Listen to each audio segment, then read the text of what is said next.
Live well, be healthy, be great. It's your man living my truth. And this is a special one. I'm just going to hop right into it because let me give you all some background. Because some of you, based on my current lifestyle and based on, I don't know, my appearance or materialistic stuff that may be around me, some of you have come to a conclusion that I can't relate to your story. Like most of you don't know, I grew up in Dove Court. Like most of you don't know, I lived at 1107 Dove Street, Apartment 5, which no longer exists because they knocked down those buildings. Those of you that's familiar with Dove Court know what I'm talking about, but that's where I grew up. That's where I spent the first, from the age 2 to the age 18 when I moved out. So 16 years of my life, the first 16 years of my life was there. So I grew up in the war zone, for those of you that know about Dove Court in the 80s. But that's not what this is about. I just want to give you a little bit of background. Single mom working 2 jobs and doing whatever she could to raise a little boy into a man, right? I caught my first felony charge, gun charge, when I was 16 years old. All right? And the way that situation unfolded, it was at the basketball court. The police surrounded the basketball court. I had 10, 12 police officers all pointing their guns at me.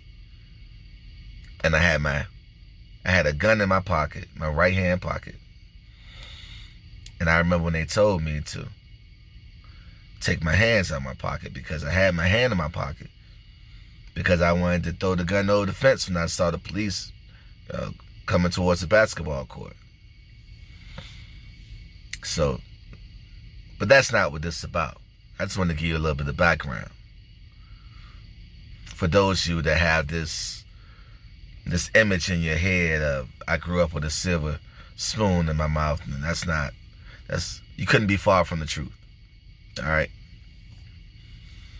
But what this is really about is, not back up to about 2000, 2006, 2007. That's when I hit my rock bottom. All right? That's when I lost the house that I bought when I was 21 years old, the little car I had, the little Lexus I had. That's when I lost everything. That's when I hit rock bottom. And that's when I first started to experience what depression was, anxiety, panic attacks. I even put a loaded gun to my head and really thought long and hard about pulling the trigger. I wanted to commit suicide, or at least thought about committing suicide. Depression, anxiety, panic attacks, suicidal thoughts. That's who I was. 2006, 2007. All right? Before then, I felt like I was at a point in my life where I was good at everything. Every goal I set out to do, I was hitting home runs every time I swung the bat. I was hitting home runs all over the place. And then life knocked me down. Life knocked me down hard. So hard that I thought about giving up. So if you ever kind of wonder where this passion is coming from, it's because I know how I feel to be depressed.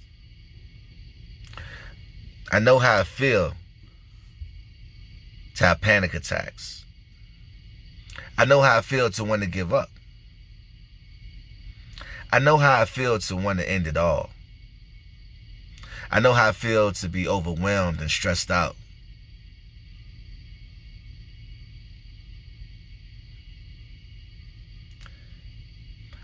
So in 2007, I'm such a private person. It probably would have been a lot better if I actually opened up and talked to somebody about what I was going through. But I'm so private that I just started reading, and I started recording myself. When I had these anxiety attacks, these panic attacks, I would record myself and then take notes on myself. And then I just started studying different subjects. I started studying things like fear. What is fear? What is anxiety? What is depression? And how to overcome depression, fear, and anxiety. I would study all these different things. And so essentially, rather than talking to a doctor, a professional, I became my own advisor. I became my own counselor. But my point is this.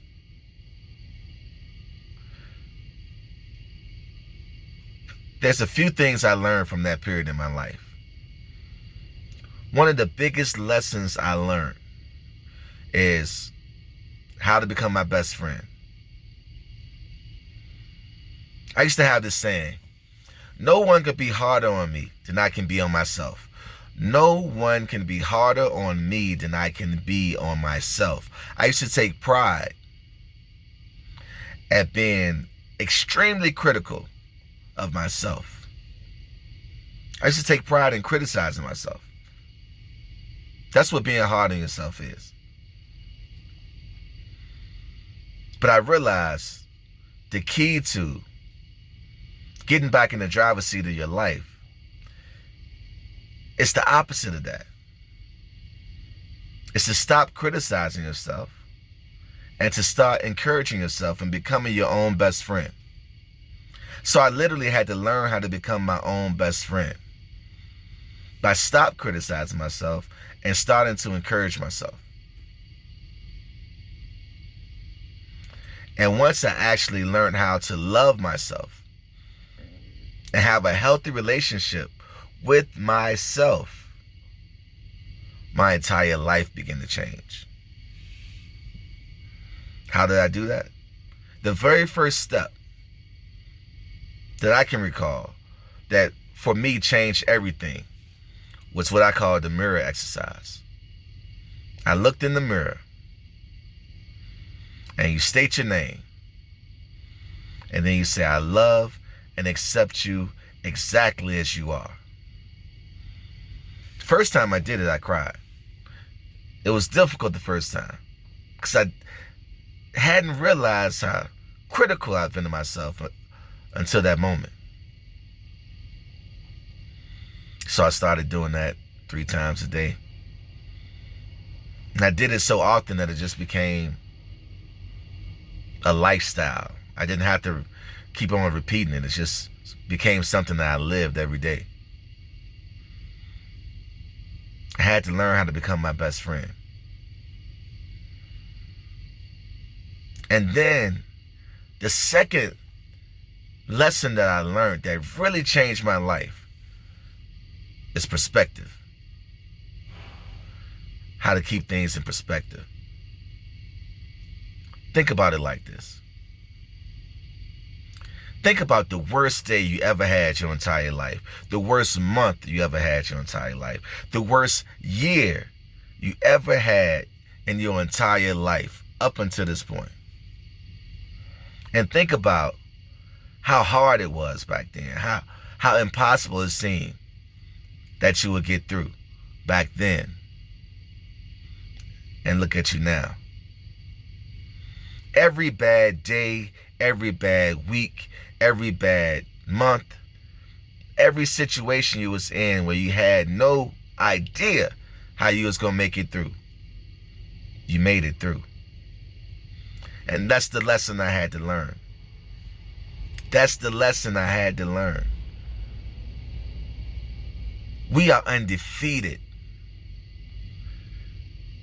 Everything life has thrown at us, we overcame. That's why we're here today. We are undefeated. So as you move through life, remember, no weapon formed against you shall prosper. Everything, every obstacle that we've been faced with, we overcame. So we literally have an undefeated track record. So when you keep that in mind, go through and live life to the fullest and start demanding greatness out of every aspect of your life. And remember that you are undefeated.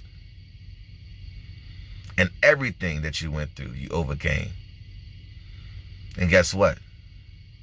Everything you will ever go through, you will overcome. As long as you never give up. As long as you never stop trying. As long as you never quit. There's no such thing as failure. As long as you never stop. It's only lessons to be learned. It's only growth. Just keep that in mind. But yeah, that's why I'm passionate. That's why I have a message of, if I can do it, you can do it better. Doesn't matter where you came from. Doesn't matter where you are right now. That has nothing to do with it. Statistically speaking, I should have been dead a long time ago. Statistically speaking, in the neighborhood I grew up in, I wasn't supposed to live to see 18. But I just turned 41 yesterday. So, who cares about statistics? Right?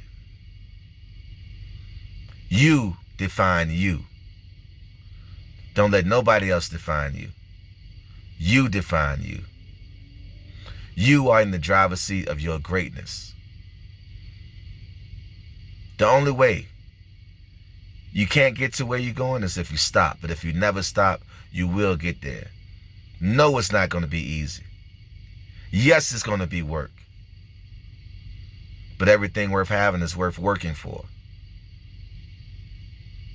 All right? That was on my heart. I just wanted to share. Those are just some things that worked for me. I trust they'll work for you too. If you want to experience something you never experienced before, you have to do something you never done before. Live well, be healthy, be great. Peace. It's your man, living my truth.